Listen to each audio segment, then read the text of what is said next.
श्री शिवाय नमस्तुभ्यम। आप सभी शिव भक्तों को मेरा प्रणाम। हर हर महादेव। 14 जनवरी को महाराष्ट्र के परभणी में गुरुजी पंडित प्रदीप जी मिश्रा द्वारा वाची जा रही मां चंद्रभागा शिव महापुराण कथा के दूसरे दिन की कथा आज पूर्ण हो चुकी है।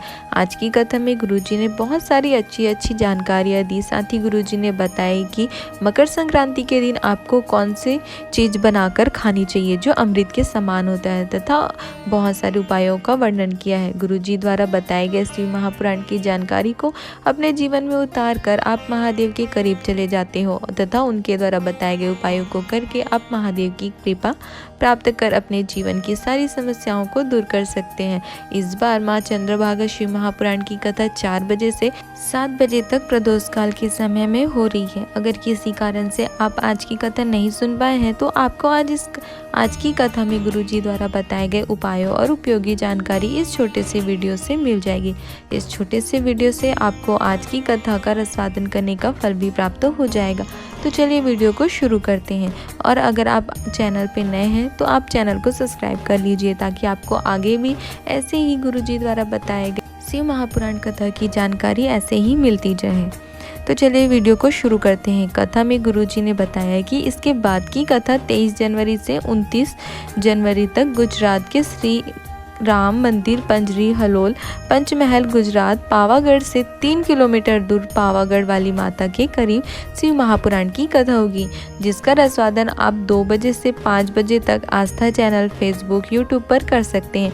साथ ही गुरुजी ने बताया कि गुजरात में होने वाली इस शिव महापुराण कथा का नाम श्री राम शिव महापुराण की कथा होगी, जिसमें आपको पता चलेगा कि श्री राम भगवान जब अयोध्या से लंका तक गए थे तो उन्होंने इसके बीच में भगवान राम ने कितनी बार शिवलिंग का निर्माण किया, कितनी बार पूजन करी, कितनी बार जल चढ़ाया। पूरे राम पथ गमन में राम जी द्वारा निर्माण किए गए शंकर भगवान के बारे में विस्तृत जानकारी आपको 23 जनवरी से 29 जनवरी तक के पावागढ़ में होने वाली इस कथा में मिलेगी। आगे गुरुजी ने बताया कि आप अपने हाथ की लकीरों को अपनी मुट्ठी में बंद कर सकते हो, हाथ की लकीरों पर काबू कर सकते हो, पर भाग्य को काबू नहीं कर सकते। भाग्य को काबू केवल जिसने भाग्य बनाया है, मेरे महादेव ही बदल सकते हैं, उस पर काबू कर सकते हैं। गुरुजी ने कहा कि उनकी शरण में जाकर उनको नमन करके आप अपने भाग्य को बदल सकते हो और सुख प्रदान प्राप्त कर सकते हो। आगे गुरुजी ने कहा कि बहुत से लोग ऐसे होते हैं जो शिव महापुराण का विरोध करते हैं, हमारा विरोध करते हैं। हमने बताया कि शिवलिंग में शिव जी के साथ जलाधारी के दाएं तरफ गणेश जी, बाएं तरफ कार्तिकेय जी, बीच में माता अशोक सुंदरी, माता पार्वती का हस्तकमल और शिवलिंग तथा ऊपर से जो जल नीचे शिव जी पर टपक रहा होता है उस पात्र में शिव जी की 5 बेटियां जया, विसहरा, सामली बारी, दौतली और देव का स्थान होता है। हमने शिव जी पर जल चढ़ाने का सही तरीका बताया कि पहले जल गणेश जी के स्थान पर, फिर कार्तिकेय जी, फिर माता अशोक सुंदरी और फिर माता पार्वती के हस्तकमल में और अंत में जल शिवलिंग पर चढ़ाया जाता है। तो इसका विरोध करने लगे हैं लोग। कहते हैं कि पहले तो लोग शिवलिंग पर ही जल चढ़ाते थे, आपने तो शिव जी का पैर बता दिया, गणेश जी के स्थान से जल चढ़ाने को कहते हो। तो इस पर गुरुजी ने विरोध करने वालों से कहा कि अगर आप शिव जी के चरण पकड़ोगे तभी तो शिव जी हमें अपनी संतान समझेंगे, हमारी सुनेंगे, ये निश्चित है। ये शिव तत्व की उदारता है। अगर तुम सीधे शिवलिंग पर जल चढ़ाओगे, उनका गला पकड़ोगे तो थोड़ी शिव जी तुम्हें अपनी शरण में लेंगे। गुरुजी ने बताया कि अगर आप किसी मनोकामना से जल चढ़ाते हो तो आपको पहले जल जलाधारी के दाएं तरफ गणेश जी के स्थान पर, फिर जलाधारी के बाएं तरफ षडानंद कार्तिकेय जी के स्थान पर, फिर आपको जलाधारी के बीच में माता अशोक सुंदरी के स्थान पर, फिर माता पार्वती के हस्तकमल और अंत में शिव जी पर जल चढ़ाना है। फिर जब जल चढ़ा ले तो उसके बाद आपको अपनी मनोकामना और श्री शिवाय नमस्तुभ्यम का जाप करते हुए आपको गणेश जी, कार्तिकेय महाराज और माता अशोक सुंदरी के स्थान पर स्पर्श करना है और उसे अपने मस्तक से लगाना है। बस इतना ही करने से, जल चढ़ाने के बाद माता अशोक सुंदरी, गणेश जी, कार्तिकेय जी महाराज के स्थान पर स्पर्श करने से महादेव आपकी सारी मनोकामना पूर्ण कर देते हैं। आगे की कथा में गुरुजी ने अपने व्यासपीठ से कहा कि तुम शंकर के मंदिर जाओ, उसके द्वार जाओ तो दिल से जाओ, तथा एक निवेदन किया कि जब आप शिव के मंदिर में रहे, शिव के करीब रहे, जितनी भी देर शिव महापुराण की कथा में रहे, तो आप शंकर के ही बन के रहिए, तो फिर भगवान शिव सब संभाल लेंगे। फिर आपको किसी और चीज़ के बारे में सोचने की ज़रूरत नहीं है, कोई आसक्ति नहीं रहनी चाहिए। गुरुजी ने कहा कि आप दुकान में बैठकर धन कमाने की सोचना, पर आप शिव मंदिर में शिव महापुराण की कथा में बैठकर शिव भजन कमाने की सोचना, शिव भक्ति के बारे में सोचना। गुरुजी ने कहा कि जो व्यक्ति हमारे धर्म की निंदा करे, हमारे घर के व्यक्तियों की निंदा करे, हमारे गुरु की निंदा करे, हमारे परिवार के सदस्यों की निंदा करे, हमारे शिव की निंदा करे, तो ऐसे व्यक्ति के पास आपको कभी नहीं जाना चाहिए, फिर वो व्यक्ति चाहे कोई भी हो, चाहे वो आपके कितना भी करीबी हो।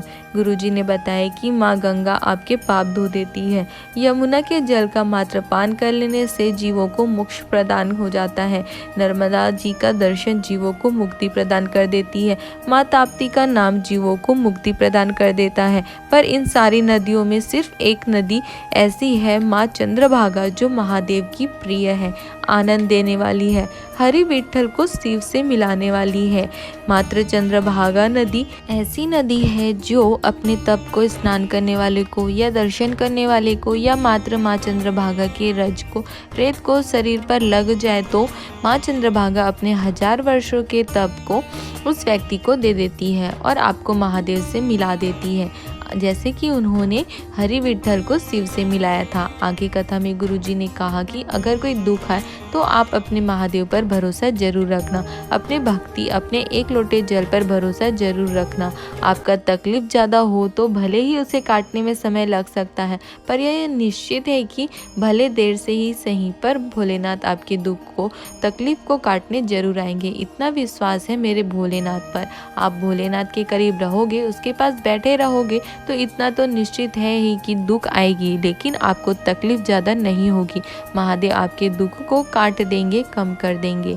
आगे गुरुजी ने शिव भक्तों से कहा कि तुम बरसाती मेढक नहीं बनना कि 1 हफ्ते 1 महीने मंदिर चले गए, जल चढ़ा दिए, भक्ति कर ली, भजन कर लिए, फिर थोड़े दिन बाद वैसी के वैसे जैसे पहले थे। आपको ऐसे बरसाती मेंढक नहीं बनना है। आपको शिव की भक्ति में डूबते चले जाना है, ताकि यह देखकर शंकर भगवान को भी लगे कि हाँ, ये मेरा भक्त है। आपको कोई दुख आए और तकलीफ महादेव को हो तो आप समझ लेना कि भगवान शंकर की भक्ति में आप डूबे हुए हो। आगे गुरुजी ने कहा कि कई लोगों के कहने की आदत होती है, कुछ भी देने के बाद, दान करने के बाद 50 बार उसे कह कह कर बताते हैं। गुरुजी ने कहा कि आप कुछ भी करो, मंत्र जाप करो, नाम जाप करो, कुछ दान करो, पुण्य का काम करो, सत्कर्म का काम करो, श्री शिवाय नमस्तुभ्यं मंत्र का जाप करो, जो भी करो आप उसे करो और भूल जाओ। जो भी अच्छा किया हो भूल जाओ। दुनिया के लोगों को उसका स्मरण रखने दो, उन्हें याद रखने दो, क्योंकि अगर आप अपने पुण्य को छुपा कर चलते हो तो वो और भी बढ़ जाता है। इसलिए अपने पुण्य को थोड़ा छुपा कर ही रखना चाहिए। आगे कथा में गुरुजी ने बताया कि 15 जनवरी को मकर संक्रांति के दिन घर में खिचड़ी बनानी चाहिए, क्योंकि इस दिन मकर संक्रांति को सूर्य के उत्तरायण मकर राशि में प्रवेश के समय गोरखनाथ जी ने खिचड़ी रूपी अमृत बनाकर अपने सभी संतों के लिए तैयार किया, जिससे खाकर वे सभी संत स्वस्थ और बलवान पुष्टवान हो गए। उनकी सारी बीमारियां ठीक हो गई, उनके सारे चोट घाव ठीक हो गए। इसलिए हमारे सनातन धर्म में मकर संक्रांति के दिन खिचड़ी बनाया जाता है। यह खिचड़ी अमृत के समान होता है। मकर संक्रांति के दिन खिचड़ी खाने से आप स्वस्थ हो जाते हैं, सारी बीमारियां कट जाती है। इसलिए कल आप भी मकर संक्रांति के दिन खिचड़ी जरूर बनाएं। आज की कथा में गुरुजी ने इतनी ही जानकारी दी।